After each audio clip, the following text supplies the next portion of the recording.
ప్రస్తుతం మనతో టీపీసీసీ అధికార ప్రతినిధి చినగాని దయాకర్ గారు ఉన్నారు. సో ఇక్కడ ఉస్మానియా యూనివర్సిటీ ఆర్ట్స్ కాలేజ్లో 100 రోజుల సందర్భంగా అంటే కాంగ్రెస్ ప్రభుత్వం అధికారంలోకి వచ్చి 100 రోజులు జరిగిన సందర్భంగా సో విద్యార్థులకు బుక్స్ కూడా పంచడం జరిగింది. సో మాట్లాడదాం అన్న, ఏ విషయం పైన బుక్స్ పంచారన్న?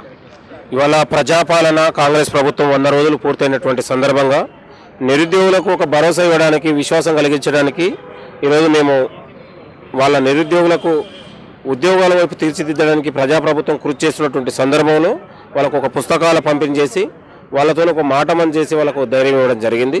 భవిష్యత్తులో మీరందరూ కూడా విద్యార్థులారా, నిరుద్యోగులారా ఈ ప్రజాపాలనలో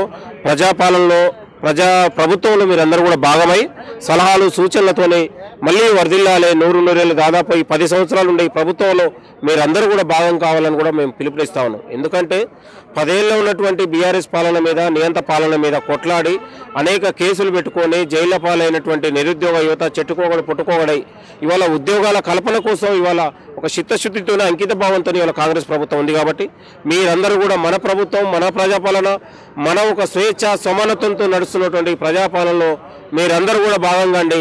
మీ ఆలోచనలు, మీ యొక్క ఈ నిరుద్యోగ యువతకు బంగారు భవిష్యత్తు ఇవ్వడానికి ఈ ప్రజాప్రభుత్వం కృషి చేస్తుందనే దానికి నిదర్శనమే 100 రోజుల పాలనలోనే ఒక 30,000 ఉద్యోగాలు ఇచ్చి ఒక చిత్తశుద్ధిని నిరూపించుకున్నటువంటి ప్రభుత్వం.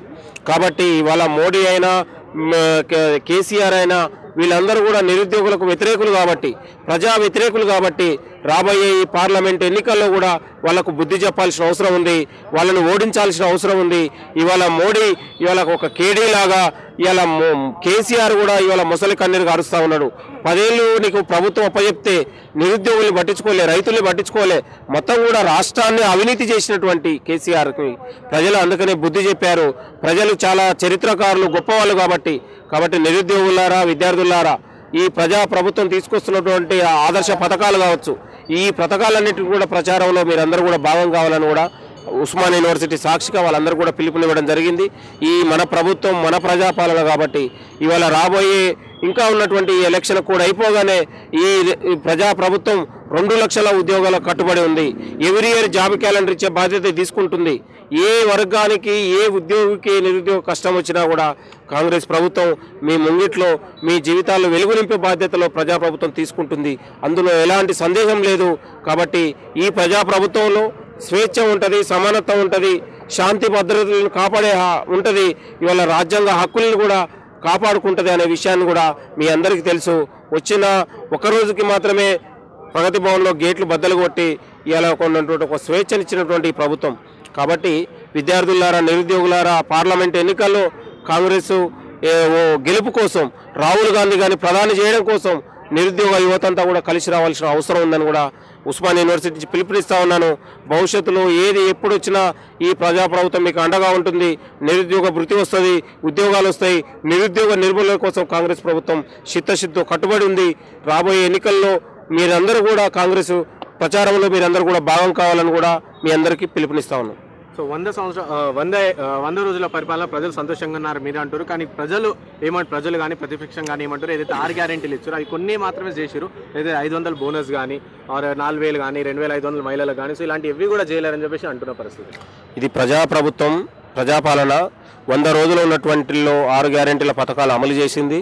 దీన్ని ఉన్నటువంటి కోడిగుడ్డు మీద ఈకలు తీసేయాలని ఇవాళ బీఆర్ఎస్ నాయకులు, బీజేపీ నాయకులు విమర్శిస్తూ ఉన్నారు. అది సరికాదనే విషయం మీ అందరికీ తెలుపుతున్నా. ఎందుకంటే 200 యూనిట్ని విద్యుత్ యూనిట్ ఇస్తూ ఉంది. అది ఎందుకు? సామాన్య పేద మధ్యతరగతి ప్రజలకు భారంగా ఉన్నటువంటి విద్యుత్ బిల్లును ఇవాళ మాఫీ చేసే ప్రయత్నం చేస్తూ ఉంది. 500 గ్యాస్ సిలిండర్ను ఇవాళ ఇచ్చి తీరుతూ ఉంది. అంటే ఈ పథకాలు ఎవరికి కనబడట్లేదా అని ఈ సందర్భంగా చేస్తూ ఉన్నాను. ఇవాళ మహిళలకు ఉచిత రవాణా కనబడట్లేదా? ఇవాళ కోట్లాది మంది మహిళలు ఇవాళ ఉపయోగించుకుంటూ ఉన్నారు. అంటే వీళ్ళందరూ కూడా కాంగ్రెస్ ప్రభుత్వం పైన అక్కాసు కలిపి ఇవాళ కుళ్ళును వాళ్ళు వెలగక్తా ఉన్నారు. ప్రజల నుంచి వస్తున్న ఆదరణను ఇవాళ జీర్ణించుకోలేకనే ఇవాళ కాంగ్రెస్ ప్రభుత్వం పైన విమర్శలు చేస్తూ ఉన్నారు.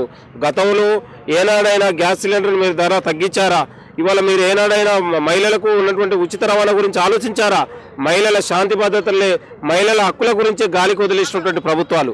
కాబట్టి ఈ ప్రభుత్వం శాంతి భద్రతలను కాపాడుతూ ఉంది, మహిళల హక్కుల్ని కాపాడుతుంది. కాబట్టి ఈ దేశంలో, ఈ రాష్ట్రంలో ఉన్నటువంటి పేద మధ్యతరగతి ప్రజలందరినీ కూడా సబ్సిడీలు ఇచ్చి, రుణాలు ఇచ్చి, రుణమాఫీలు ఇచ్చి వాళ్ళని ధనవంతులు చేసి వాళ్ళ కష్టాల్లో నష్టాల్లో వెలుగులు నింపడానికి ఈ ప్రభుత్వం పనిచేస్తుందనడానికి ఈ 100 రోజుల ప్రజాపాలన ఒక స్ఫూర్తిదాయకంగా మీ అందరికీ కోరుతా ఉన్నాం.